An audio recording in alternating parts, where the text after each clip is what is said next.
Hi everyone, welcome back to another installment in our expert guide to Path of Exile. Last time we had just arrived in the Act 2 town, the forest encampment, and met this guy Groost. I said he's not such a bad guy, and we can actually talk to him, so we can ask about all sorts of things. For example, the bandits that are around the forest, they've been a real problem for the inhabitants of the forest encampment, and they would like us to take care of them. So again, Groost, a little rough when you first meet him, but he's a good guy. He has the best interests of the forest encampment at heart. So all four people who live here are really watched over by Groost. And if he had a chance to become, say, king of the forest at some point in the future, I think that would be for the best of the surroundings. At the moment, however, we have this bandit problem. So that's one thing that we're going to have to solve. All right, so we're going to start off by going left through the forest encampment. See, we're being attacked by blood apes, as is usual. All right. But you can take them down. This isn't a bad spot to gain some levels. You got some pretty easy enemies here that die pretty quick, along with some decent mob density, as they say. So if you want, you can linger a bit, gain some levels if you feel like you're falling behind. The nice thing about Leap Slam, we are able to jump over that gap in the bridge. Right? Otherwise, you have to walk around and find another way, which can be slightly annoying. So that's one reason why Leap Slam is considered to be a good movement skill. Later on, when we get more attack speed, the Leap Slam will also be fast, right? So right now it's pretty slow. Maybe it's a bit faster than walking right now, but in the future it'll be much faster.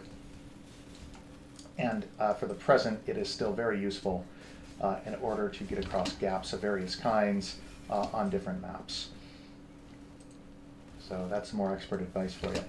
All right, we are close to the waypoint for this area. We're just going to grab it. Eventually we're going to have to go up here to the north. You can see there's an old abandoned road. Surprisingly, if you follow it, it does in fact still lead somewhere. But we don't need to go that way yet. Okay, fight some snakes, level up some gems. Whoop. All right. So I've added dash onto my skill bar that sometimes if I think about it, then it just gives me some extra movement. A lot of times I forget. Eventually you're probably just going to have only one movement skill. So Leap Slam, for example. Some people do use dash into the late game, but we probably will not. All right. So here we're encountering some bandits. These guys are with Alira, who is one of the leaders of the bandits. And, okay, she sends exploding guys after you, which they are very cheap. Again, everybody dies here. It is no big deal. You just kind of have to zerg your way through. There is no shame whatsoever in that. I mean, like I said, I've been playing for 8,000 hours or so, by the way, and even I died. So it could happen to anyone. Don't worry. You might die 5, 10, 20 times on this map your first time through. It's normal. Don't worry. It doesn't have to be a big hit to your efficiency as long as you just get back up and continue. All right, so first we're following the road all the way down here. Grab the waypoint so we can come back later for some things that we may need.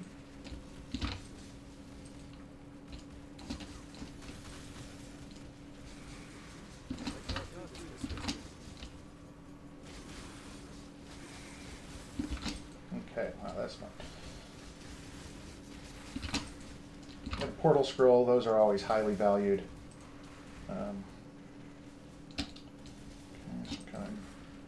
Guy, we'll ignore him.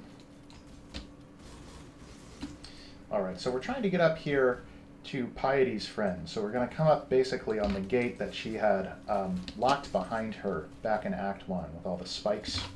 So we're now on the other end of it, and the people in the Act 1 town asked us to open up the way so that they can get through, I guess, although they never end up actually taking advantage of that, so I'm not sure what happened with that plan.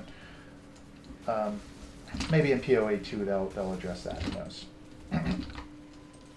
All right, so you can see this little bandit guy here, unfortunately for us, got possessed by a ghost. So this is sort of the little mini-boss of the area that we have to kill. It's Piety's boyfriend, which, again, that could lead to some awkward questions later in the game, but it's too late now, he's dead. All right. And he was tougher than usual because he got possessed by this random ghost that can appear at times. All right, so here are soldiers from Oriath. They came over with Piety. We killed her boyfriend now and her guards, but we hit the seal there. We opened up the spikes. Now the way is clear once more. You don't have to go through here, but I'll just show you. It leads back to that spot from Act 1. This is what Piety had closed behind us that I believe we didn't see in our playthrough. Okay, here's a mini-boss that we happen to stumble upon. Let's kill him. I bet he's got something good. See what falls out. Alright, so a couple rare items. Nothing too great for us, but that's okay.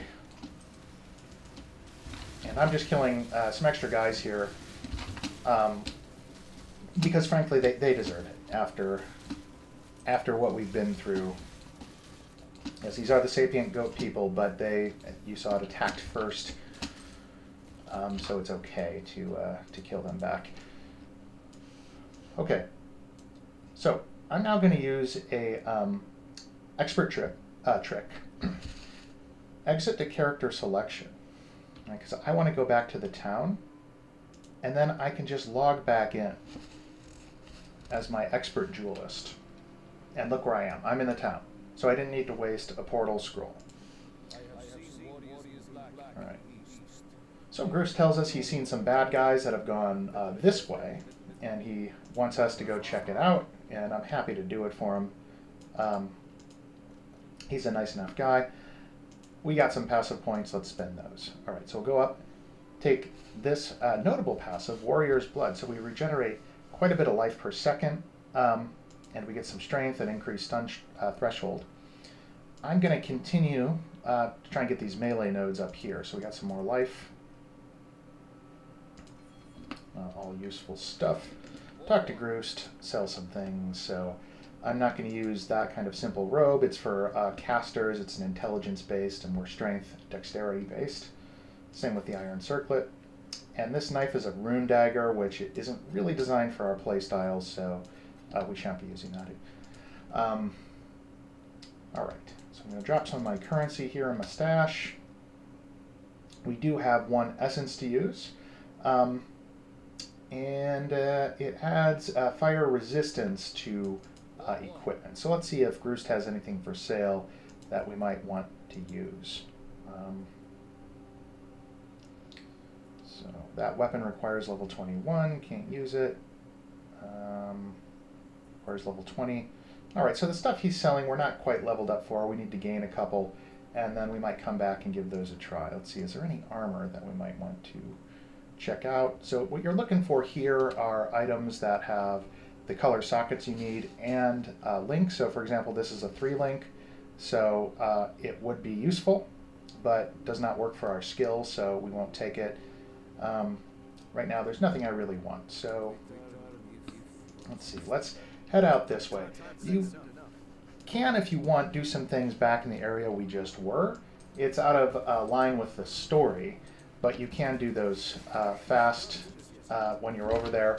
I'm just going to follow the story for now and head out this way. And that probably makes the most sense for a beginner playthrough. Alright, so here's Nice. It's a rock monster. And he is no more.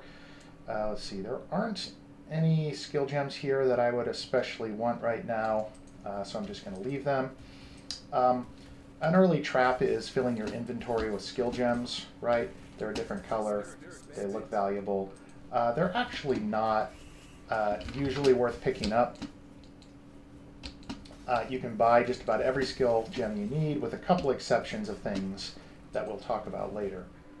Okay, so I will explain this now. This is known as a Val's Side area, and it's corrupted with various difficulty modifiers. So it's a tough area to go through. If you come across one, they're usually worth doing because the enemies inside can drop some good things, but they do tend to be dangerous because of the additional affixes. So the enemies are going to be tankier, more deadly. So do be careful if you decide to go in.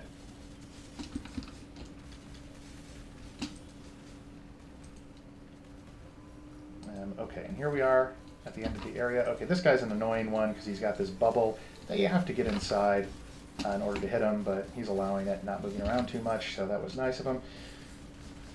You hit this Vol Vessel. It drops what's known as a Vol skill gem, which have some special functionality that we won't cover right now, but may get to later.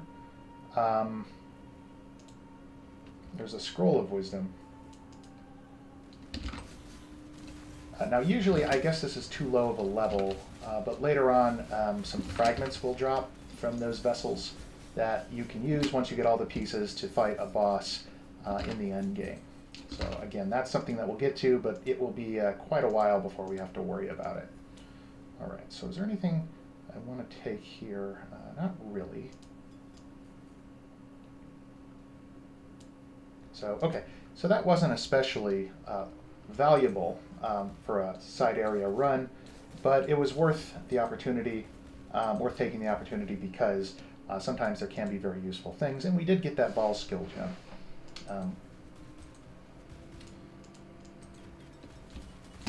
All right, so now we're in a new area. This used to be a town, right? And if you want, you can go up here and read the lore of this destroyed house, etchings on wood, that some poor family was stuck in there during the cataclysm that turned this continent into the monster-infested wasteland it is now. So if you want to get some lore, you can learn from that. Okay, I'm going to grab that waypoint. Now, Groost wants us to go up here to the Chamber of Sins, which is an abandoned area that he saw all these guys from Oriath headed out to. So we will do that for him, but he won't know the difference if we first head up this way to another area that we need. So I'm going to go to the Broken Bridge area, which is just up here, follow the road. And that's going to open up a truly beautiful area here, a nice riverside and, in fact, coastal plain. That is a nice break from, so, you know, you do get attacked still, but it's a nice break from some of the other zones. And we are going to grab this waypoint. And now one of the other bandit leaders is located out here. So we're going to have to take him down. So we're going to give it a try because we're here anyway. They can be pretty tough. So if you're not ready yet, right, if you give it a try and it's not working out, go back somewhere else, grind. There's always the ledge, which is highly recommended for, honestly, all stages of the game, but certainly early on, for gaining some levels and some good equipment. But hopefully we won't need to do that right this moment. All right, so here he is. Guy's name is Creighton. I have my doubts about him, but you have to speak with him. He offers you a deal. He says, kill the other two bandit leaders and put Creighton in charge, and he'll give you some rewards, so you get some stat boosts.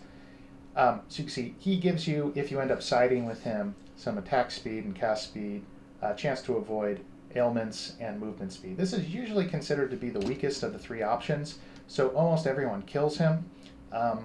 Not because he's in the wrong, although he is, but rather because he doesn't have much to offer you, right? So the way justice works in this game, you kill or save based on what they can do for you, right? And he can't do much, so therefore he dies. All right, here we go. So, all right, we're holding up so far. About halfway dead. We hit a life flask to stay alive.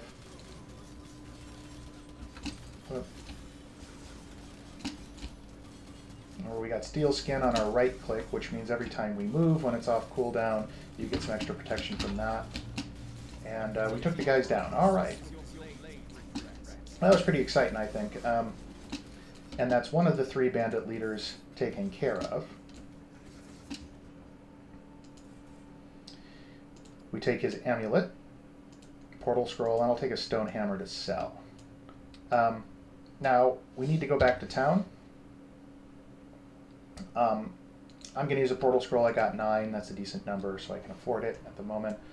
We still haven't done Groost's quest, so he's not happy. He's wondering why we're back in town, but we will just try to ignore him. Go to the waypoint before he notices, and return to the crossroads. All right. So let's spend a passive point on this nice life node. So see, I'm at 482 life total here in the bottom left. I add this, apply, I go up to 555. So that's quite an increase. Very nice. Next node, we'll grab some life, some attack speed and physical damage, and then this one-handed melee damage, which will be useful for us. All right, so now we will head up where Groost wanted us to go. Kill some bears.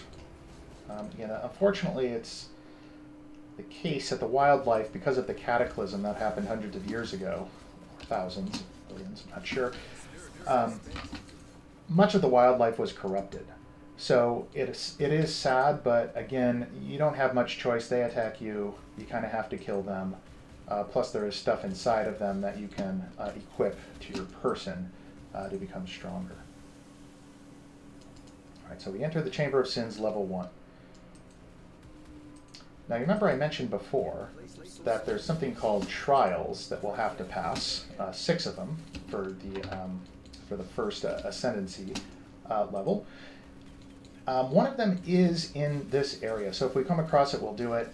If not, we will come back later and zoom through and finish it then. So we don't need it done at this point. It's just if you happen to see it, you might as well get it out of the way.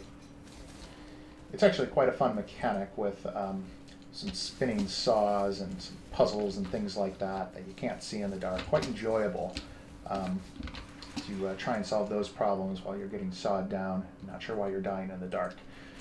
So most people enjoy that on their first playthrough and subsequent. All right, no sign of that yet. Go this way. Nothing yet. There is a nice little thing up here, so you can see this ancient reverie device, some sort of collapsed and destroyed machine. I wonder what that was. And curious as to whether it will be relevant later. Who knows? We might find out. Okay, so we got that waypoint, which is nice, and we found level 2, so the basement. We're down here. I believe it's here on level 2 that the trial is located, so if we see it, great. If not, that's okay too.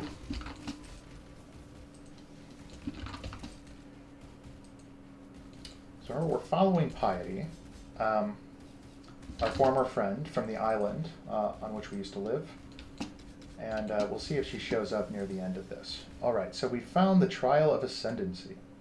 So you can read the monograph if you want. There's an old crazy emperor. He set this up. Try and avoid the saws. You run through.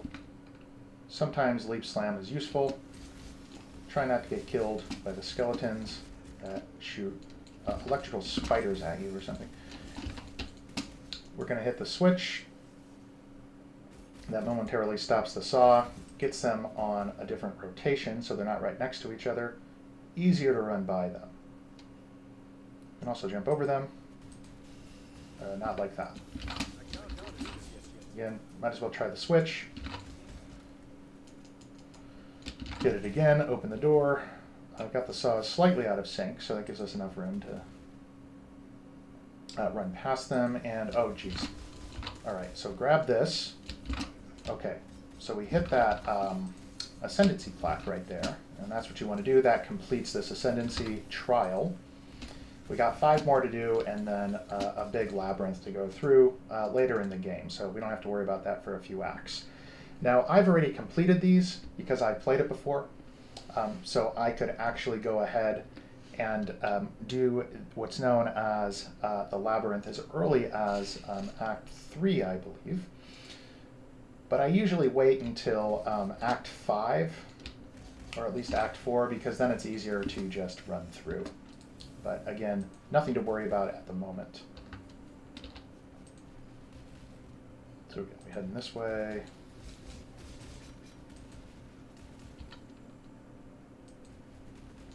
Now we're just looking for the end of this zone. One wonders what horrifying experiments and spells were practiced in this domain, right? All right, let's see here. And somehow, I should say rather, on purpose, I equipped a mana flask in my first potion area, as you might notice in the bottom left. So I only have one life flask. That was a test for the viewers. And if you noticed it, great. If not, don't feel too bad. It's a little bad, but not too bad. It's hard to find everything that's wrong on any given playthrough. I'll throw a few things in there to see, like, if you're paying attention and if you notice. So really, I would want another life flask there. 3 mana flasks is overdoing it. We don't need it. Unless it's a very specific, strange kind of build that I've never heard of before. But for us right now, we don't need that. So in fact, we can be on the lookout for another life flask to drop, and I will replace that if and when it happens. But we can probably get by with one at this stage. Okay. Oh, hey. Okay, that's piety.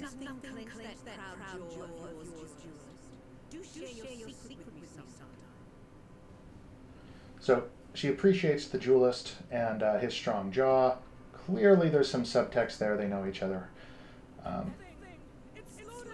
and here's a soldier named Helena. She wants help. Something slaughtered everything. And is it oh my gosh. All right, so here is a man on some sort of spider legs. And I would recommend trying to take him down. If you can, I forgot to try it this time, but if you can sneak up behind him and attempt the stealth takedown, that is very satisfying. But it's not easy to pull off because he is pretty good at surveying the surroundings. All right, so let's level up that. We click the strange device. We get something called the Baleful Gem. Groost, Scholar of the Woods, no doubt will be interested in our findings there. So let's talk to Helena. All right, Baleful Gem, that's what we got. All right, now we can head back to town, I do believe. See what Groost has for us. He wants to talk. All right. Right, and he gives us a reward because he is in fact a nice guy. So what should we take? Let's see, we could try a war cry, but I'm going to go with Flesh and Stone, which is another aura. That's really helpful for some defense. I'm going to stop using Blood and Sand most likely. Let's talk to Helena, see what she wants us to do. All right, so she wants me to find a spike. Silk knows where that is. He tells you, okay. So, Silk is a bit strange. He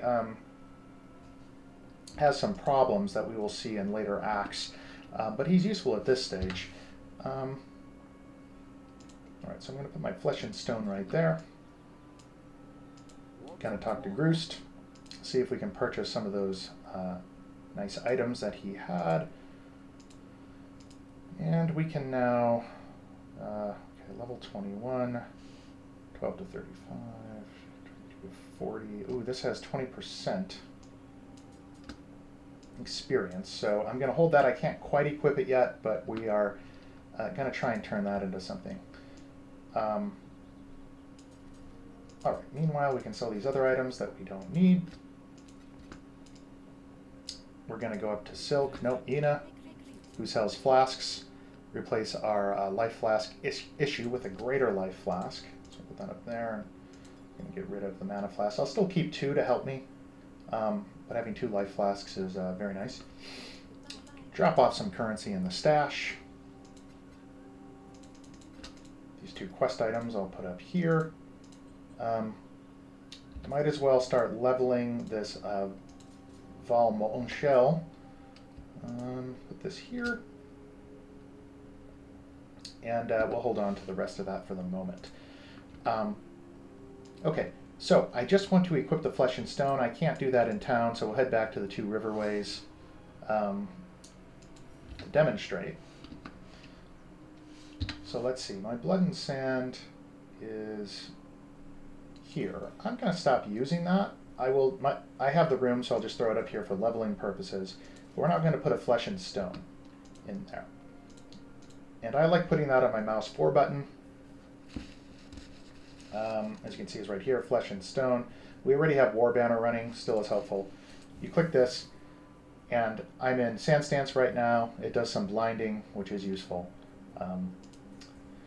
Now, the plan when we come back, we want to gain the last bit of that level 20 and then get up to level 21 so that we can hopefully craft this axe into something that's better than what we currently have.